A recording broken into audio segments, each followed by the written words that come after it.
प्यारे विद्यार्थियों, last lecture में हमने न्यूटन के गति संबंधी 3 नियम के विषय में आपसे चर्चा की थी। पहला नियम हमने बता दिया था कि न्यूटन के गति संबंधी पहला नियम है, यदि कोई गतिमान पिंड है तो उसे हमेशा गतिमान बना रहना चाहिए, अगर वह स्थिर है तो उसे स्थिर रहना चाहिए। इसे ही जड़त्व का नियम भी कहते हैं। दूसरे नियम के बारे में हम बता रहे थे, तभी वीडियो बंद हो गया। सभी लोगों से निवेदन है कि सभी लोग नोट बना लेंगे।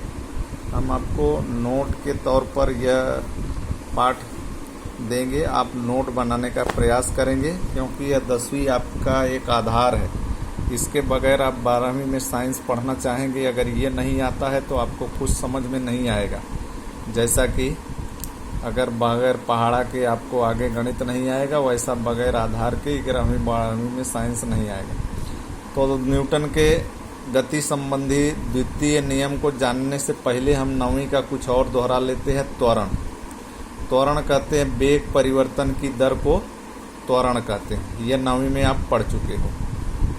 त्वरण को हम एक अक्षर से दिखाते हैं। ये बराबर होता है v - u/t, जहाँ पर v अंतिम वेग है, u है प्रारंभिक वेग और t है समय। जैसे हम कोई मोटरसाइकिल स्टार्ट करते हैं तब उसका प्रारंभिक वेग क्या होगा, 0। थोड़ी देर एक्सीलरेटर देंगे तो वेग बढ़ जाएगा, वो अंतिम वेग v, और समय क्या हो जाएगा, t।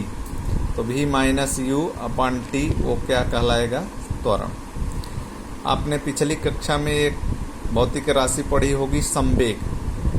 संवेग कहा जाता है, संवेग की परिभाषा है किसी पिंड के द्रव्यमान तथा उसके वेग के गुणनफल को संवेग कहते हैं। जैसे अगर हम दौड़ रहे हैं तो हमारा द्रव्यमान और हमारे वेग के गुणनफल को क्या कहेंगे, हम संवेग। गाड़ी दौड़ रही है तो गाड़ी का द्रव्यमान और गाड़ी के वेग के गुणनफल को संवेग कहेंगे। दोनों का गुणनफल जिसका ज़्यादा होगा उसका संवेग उतना ही ज़्यादा होगा। तो संवेग द्रव्यमान और वेग के गुणनफल को कहते हैं। अगर ये दोनों चीज़ें आपको मालूम है तो न्यूटन के का गति संबंधी द्वितीय नियम आपको आसानी से समझ में आएगा। आइए चलते हैं न्यूटन के गति संबंधी द्वितीय नियम पर।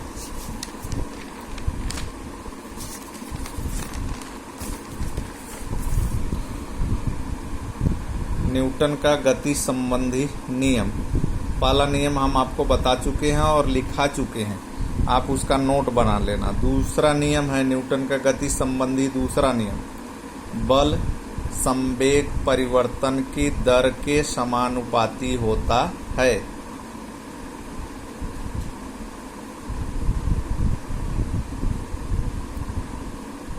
बल, किसी पिंड पर लगाया गया बल संवेग परिवर्तन की दर के समानुपाती होता है।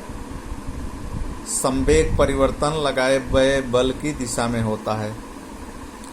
अब इसी का गणितीय स्वरूप देखेंगे। बल किसके समानुपाती होता है, संवेग परिवर्तन की दर, यानी बल प्रोपोर्शनल टू संवेग परिवर्तन बटे समय। संवेग परिवर्तन बटे समय को क्या बोलेंगे, संवेग परिवर्तन की दर। अब इसी को गणितीय स्वरूप में लिखेंगे। बल को हम फोर्स F अक्षर से दिखाएंगे, प्रोपोर्शनल टू संवेग परिवर्तन, mv अंतिम संवेग, mu प्रारंभिक संवेग बटे समय। ये हो गया संवेग परिवर्तन की दर। अंतिम संवेग में प्रारंभिक संवेग घटा दिया बटे समय। अब हम यहाँ पर m कॉमन ले सकते हैं। यहाँ पर कॉमन ले लिया, F बराबर m कॉमन ले लिया v - u/t, और v - u/t अभी थोड़ा देर पहले हमने क्या बताया, त्वरण। ये हो गया वेग परिवर्तन की दर। अब ये वेग परिवर्तन की दर हो गया तो इसके स्थान पे हम क्या लिख सकते हैं, त्वरण a, तो ma हो जाएगा।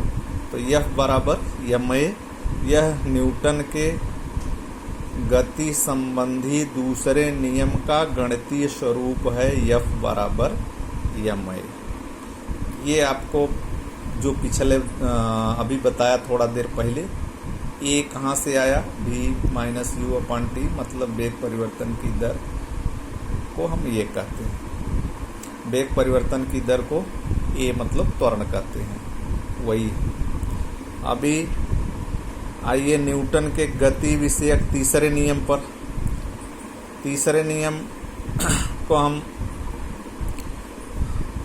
इस तरह से परिभाषित करते हैं, यदि हम किसी वस्तु पर बल लगाते हैं तो वह वस्तु भी हमारे ऊपर उतना ही विपरीत दिशा में बल लगाती है। इसे ही क्रिया प्रतिक्रिया बल भी कहते हैं।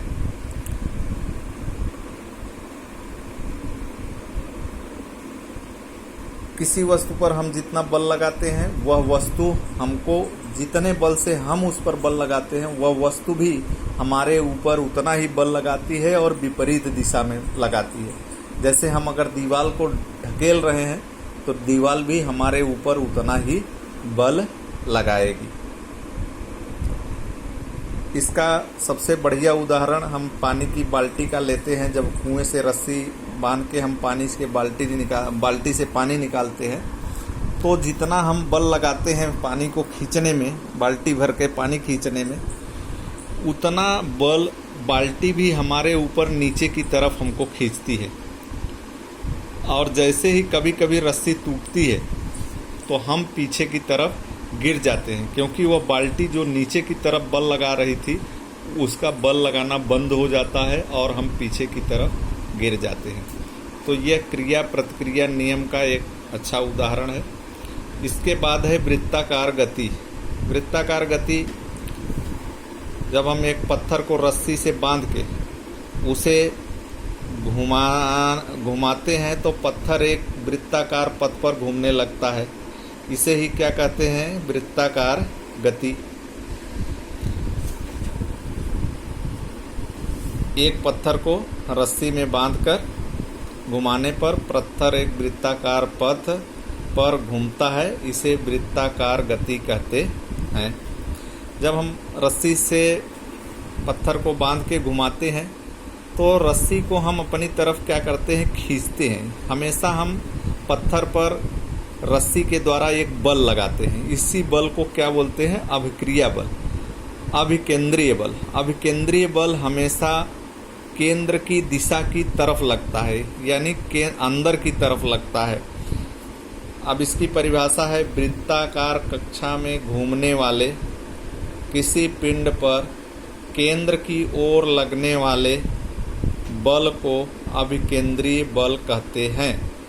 अगर वृत्ताकार कक्षा में जैसे हम रस्सी बांध के घुमा रहे हैं, जैसा कि ये है समझ लो, अगर हम यहाँ से इस तरह से पत्थर घूम रहा है ऐसा, तो ये हम यहाँ रस्सी पकड़ेंगे तो ये अभिकेंद्रीय बल इधर की तरफ लगेगा, केंद्र की तरफ। यहाँ जब पत्थर रहेगा तो अभिकेंद्रीय बल यहाँ लगेगा, लेकिन जैसे ही हम यहाँ छोड़ देंगे तो पत्थर आगे की तरफ निकल जाएगा। यहाँ आते पहुँचते ही छोड़ेंगे तो पत्थर इधर निकल जाएगा, लेकिन हम नहीं छोड़ेंगे तो हमेशा अभिकेंद्रीय बल इस पत्थर को केंद्र की तरफ खींचता रहेगा। तो मतलब वृत्ताकार कक्षा में घूमने वाले किसी पिंड पर केंद्र की तरफ एक बल लगता है, उसे ही क्या बोलते हैं, अभिकेंद्रीय बल।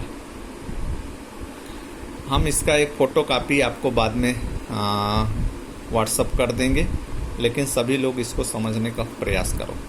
अब इसके पश्चात आपको पढ़ना है,